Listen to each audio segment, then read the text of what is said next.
Hi friends, it's Dee Dee here with Dee Dee Heart Energy. The day's ending and the sun is just recently set. I'm still spending a lot of time up north in Wisconsin. Um, I want to talk about my energy healing tip of the day, and it's about flow. This is going to be a little longer.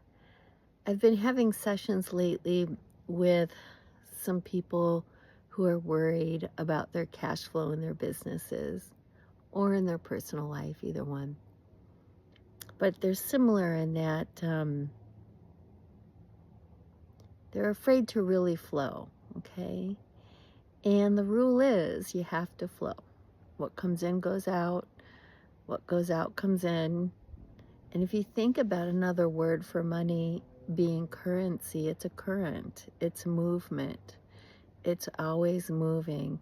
And so when you're flowing money, with some consciousness, being awakened to the fact that it's a movement, money moves, it has to, it's its nature, and you start to really learn and master how that works to flow it, you find your abundance is just, you're right over target for your abundance. It's about flowing your money and allowing it to flow to you and also through you into other things. I know when I love to spend money, it's about, one of the first ways I learned about it is I liked feeling generous. Just opened my heart to be more generous. The other thing that really struck me as a great way for me to flow is to understand that we're part of a community. And so if I spend money at a coffee shop, at a restaurant, at any local artist or anything like that, I know that I'm part of the greater whole, and I'm in flow, and I'm in community, and I'm supporting a lot of things in the same places where I am also supported. And so I can feel that, and it makes me feel really, really good. So lately, with everything happening in the sky, meaning our astrology, our planets, are all talking about how these days, May and June, are all about making hay. It's just a really good time to be more conscious about where are you spending money, how are you spending money, are you feeling the flow of what you're doing? Because it's like if you stop it from coming in and you stop it also from going out from you, you're really kind of stuck. And so one way or another, either end, you have to start flowing. It's funny I said either end because it's true. What we eat is processed, and then what is not needed goes out. It's the same thing. We need to always stay in flow. When we think of money as flow, as currency, a current always moving, we can start to really play with it and have some fun with it and understand how beneficial it is. It is true that as you let go of money, you can make sure you're also open for more to come in. When you're open for more to come in, you can be more open for more to go out. And there's something that's been coming to mind lately that I'd like to share. I'll take a shot at it. I'm not sure it's how well this is going to come off the plate, because I don't write any of these messages out or anything. I'm just feeling inspired, and it was a thought that kept coming every day. And it was about how I've been up here for, I don't know, a few weeks, and I finally put my feet in the water. And I was enjoying the water, and I thought, this is just so lovely. It feels good on my feet. It's cool. It's beautiful. It's sweet water up here. There are places where you can get it straight from some springs and drink it. So my mind was going from that to when we used to go camping a lot. My father used to love to take us all camping and with his boat. And I don't know where we were because I was too young to know where we were, somewhere within driving distance from Northern Illinois. And we would go through these locks, and a lock is when you take your boat into a gate, a body of water, and it's either raised or lowered, that body of water. So there's a front gate closed, you drive your boat in, and there's a front gate and a back gate closed, and the water rises or it lowers. And then the gate in front that's been closed opens, and now you are on the right water level for the new natural body of water that you're moving into with your boat. I hope I explained that the right way.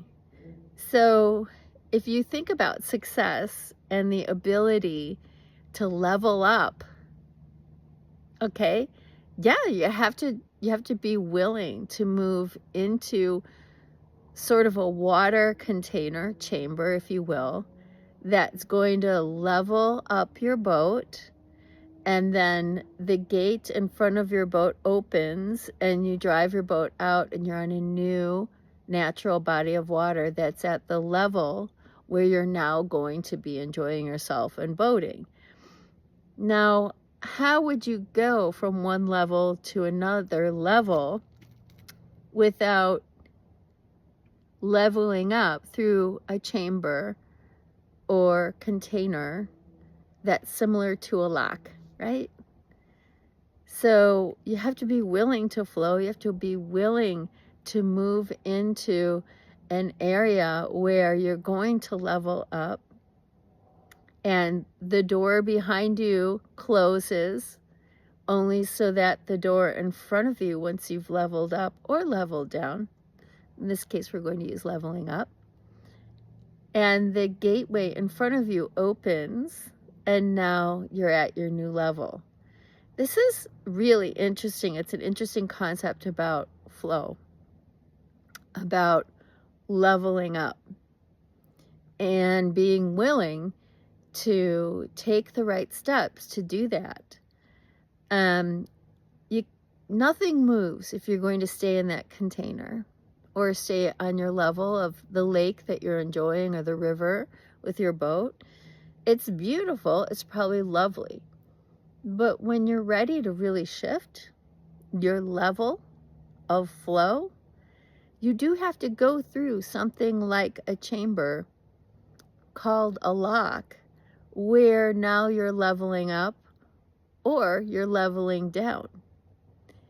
And it's a choice that you make.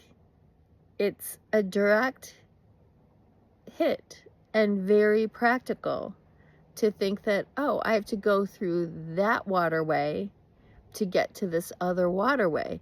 You cannot just stay stagnant in your same habits, your same thoughts, your same words, and your same deeds regarding your flow. It's important to take a look at how are you flowing. I had a client today, and we opened up all kinds of energy around her producing a good legal contract for support for her baby and for her with her significant other. And it was interesting because we were clearing all the ways in which she and her family and her lineage, because so much of what we do is generational habit and patterning. So we took and we raised her frequency. We cleared out family habits and patterning, generational lineage habits and patterning around support, around money, around the flow of money. How do you pay people? How are you paid? Do you give more? Are you willing to give more? Are you willing to work more, work harder? Are you someone that really wants customers that are pleased? There are so many ways to look at how you flow, and however you flow, get this, is how you're going to go. So it's important to look at flow and start changing it up. Just start watching and paying attention. When I give more, do I receive more? When I give less, am I starting to close those gates? That means closing those locks and the opportunity to level up. We really need to look at ways in which we can flow more if we're looking at leveling up. Otherwise, leave it the same, which is fine. But money is currency. Currency is movement, and it's made to and meant to move. So, energy healing tip of the day is all about flow. Learn about your flow. She had to look at how she flows. She's asking someone else to help her flow better through a document for support. And that has everything to do with how she feels about flow in general and how does she practice flow. And, are we always kind of like doing this with money, like dangling it to try to get people to do things? Or are we giving more freely, more consciously? Well, if I give out, then this is what I get back, right? And making sure those exchanges are clear, not filled with a lot of unspoken assumptions. And it's a fun game to start to master. So it's all about flow. And these are really, really abundant weeks, all of May and all of June. We'll have some more in the fall, a couple months in a row that are very abundant months. So let's all let it flow, and let's all go and level up. Thanks a bunch, guys. See you later.